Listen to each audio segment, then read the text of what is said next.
Whoa.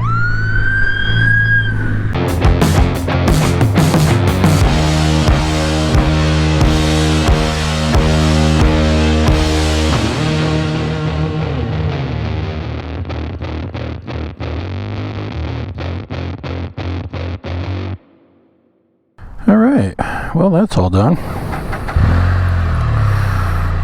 State of Washington gets a few more pennies of mine.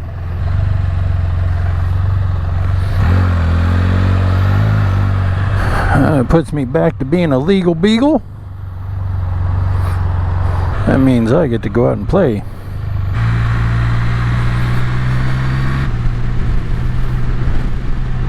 Oh, get out of here in the sticks a little bit. I mean, it's not really the sticks. So if you've never been to the Woodinville area of Western Washington, this is wine country. Lots and lots of wineries. Now, they don't actually grow the wine around here. I mean, I think there's a couple of places that do, but this is all Columbia Valley wine that's sold here. Just tasting rooms everywhere. A couple other good restaurants, but majority is just wineries. Wow. Sunset. So the other day when I was out on my other ride that kind of got totally screwed up, I realized I kept talking about the clinic. Going out to the clinic, doing this at the clinic, we're doing this. And I came to the realization, you have no clue what it is that I'm talking about. Well, the clinic, as I refer to it, is the veterinary hospital that my wife and I own. Okay, well, I don't own it. She owns it, because I am not a veterinarian. And according to the state of Washington, if you are going to own a veterinary hospital, you have to have a doctorate in veterinary medicine, and you have to be licensed in that state. I have neither of those. Therefore, I cannot be a owner of a veterinary hospital, not even as a co-owner. I am the co-owner of the loan. I mean, yes, there's a small portion of that you can say, well, you own it. Well, yeah, you're right, I do. I own a huge loan. So in 2014, my wife was working as a relief veterinarian, and a relief veterinarian is someone, it's kind of like a substitute teacher. Veterinarian takes a day off or calls out sick or has vacation or something like that, or wants to take a day off. This isn't like your normal job where somebody will just fill in the spot, or you can go without having you there for a day.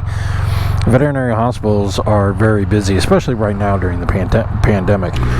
Veterinary hospitals are pretty busy places, so she was staying pretty busy being a relief veterinarian working for different hospitals. She was working on her own, working for herself, but she would day contract with these different hospitals to, provide a veterinarian to the hospital.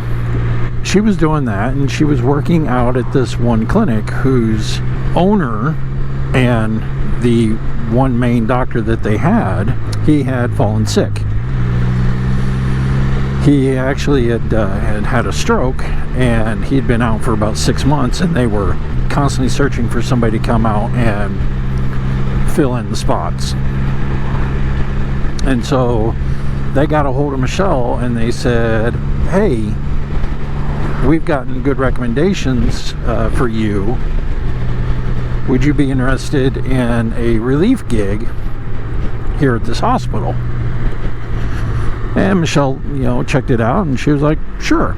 So she went out there and started getting a pretty good, reputation, and, and the staff was passing it down to the owner that she was doing well. She started kind of inquiring on, what's the future holding for the clinic? Is it going to be up for sale? And nobody really knew anything.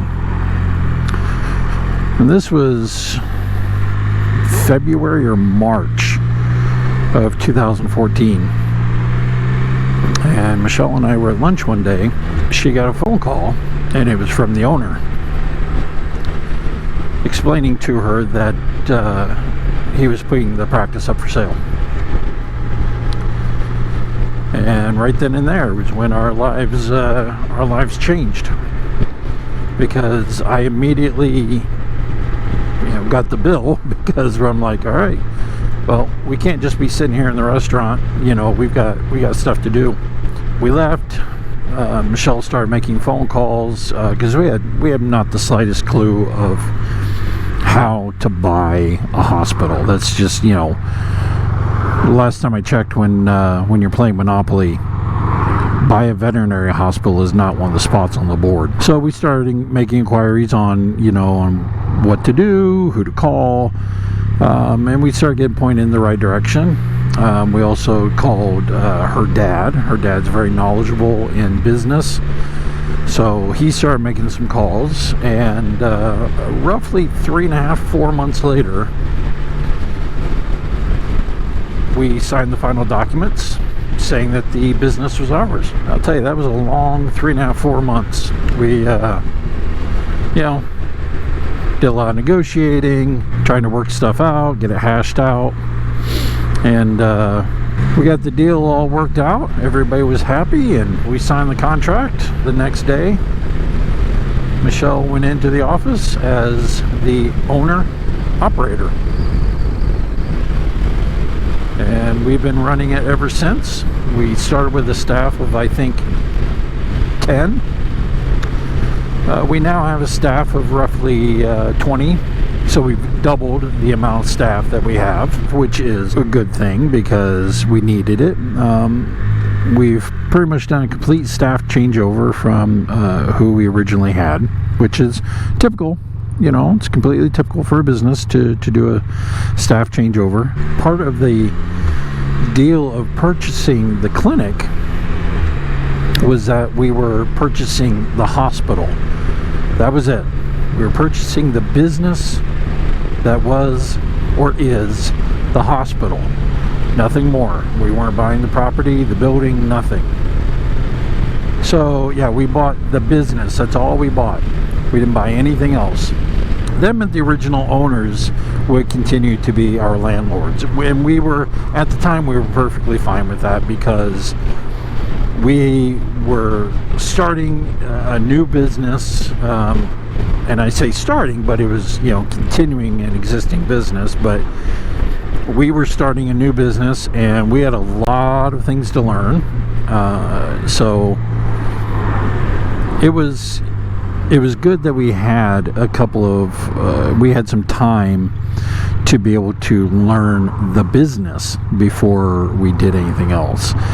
So in 2017, the landlords came to us and said, hey, part of the contract said that you guys get first right of refusal. So the first right of refusal was for the purchase of the property. So in 2017, we bought the property. So now we own roughly 1.3 acres that 2 buildings are currently sitting on, and in one of those buildings we have renters, and in the other building we have the veterinary clinic.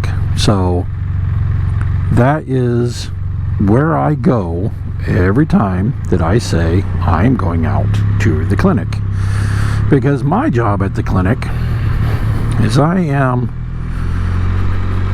support staff, shall we say. Computers go down, I get called. Toilet needs fixed, I get called. Anything that's can be done quickly and a quick fix, I get called. Everything else that's big, like computer network went down. 15 years ago, if you had told me the computer network went down, I would have said, all right, cool, let me get on it. Because I was in the military and I was an information systems technician. However, I am not an information systems technician, and things have changed a lot since I got out of the military in 2004. So it's not like I can just plop my butt down and know exactly what's going on. So we have a contract company, and they come out and they take care of all of our computers for us, which is good. We need that. Other than that, I pretty much take care of everything, with the exception of the landscaping. Well, my plan to take that route just kind of backfired. So I guess I'll just be taking this way. I'm going to try to go through the city to get out of the city, but that didn't work. So because we have renters in one of the buildings, we basically had to set up a property management company, which, when it came down to signing the documents, we had to make sure that the name of the property management was different from the name of the PLLC that the clinic is under. You don't want them connected, because if, God forbid, somebody trips and falls on the property, they can sue the property management company and the owners of the property, but they can't sue the owners of the clinic, because the clinic doesn't own the property, right? It's just smart business. So we're trying to think of a name for it, and trying to, not have it be anything cutesy or anything, because we're not into the cutesy stuff. What we came up with was the nickname I had for my chocolate lab, who was very sick at the time, and he was the reason that Michelle and I were together, which, that's a long story. I won't bore you with it right now. We decided to name the business after his nickname. It was special to me because in 2009, when I got divorced, all I had was my dog. That's pretty much all I had. I didn't have much else. I had my dog and my house. Michelle and I met in 2010. In 2011, I had to go through a bankruptcy because I was just so upside down and in debt from the economic crash that had happened, and having to pay a huge amount in child support that I couldn't afford to pay anything. So I lost it all. I lost everything. I lost the house. To say my life at that point was a country song was kind of an understatement, because I lost my house, I lost my truck. The only thing I did not lose was my dog. I would come home and he was always there, always faithfully there. He was my everything. And when I lost him in 2018, it was a devastating blow, because the one constant that I had in my life was no longer there.